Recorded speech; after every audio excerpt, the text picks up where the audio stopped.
ভাই আই বিনা সাথে হাজ করে দিই মানুষ হল্লা না বুঝো বিনা সাথে হাজ করে দিই বেশি খুশি হই হ্যাঁ খুশি হই থ্যাংক ইউ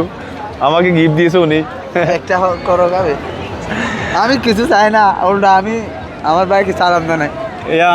আমি ভিডিওগুলো এই যে ভিডিওগুলো করি না আমার অনেক ভালো লাগে কি ধরনের ভিডিওগুলো দেখছেন আমার মানুষকে আপনি অনেক ভালোবাসেন মানুষের জন্য আপনি অনেক কাজ করছেন মানুষ যদি আপনাকে গায়ের কাপড় নিয়ে যদি একটা জুতা বানিয়ে দেয় আপনার ঋণ শোধ করতে পারবে না এরকম মানুষ বলে অসংখ্য ধন্যবাদ আমি আগামীকালকে একজনকে একটা রেঙ্গুর বিলে 2 লক্ষ টাকার একটা টমটম দেব এবং প্রবাসী ভাইয়েরা দিয়েছে ওনার জন্য আমি একটা ভিডিও করছিলাম প্রায় 2 লক্ষ টাকা দিয়েছে মানে তারা আমার কথার মাঝে সাড়া দিয়েছে যাই হোক আমি আগামীকালকে টাকাগুলো আপনাদের সামনে শো করব এবং টেকনাফ জন্নাচক্করে গিয়ে ফুলের মালা দিয়ে ওনাকে টমটমটা বুঝিয়ে দেব।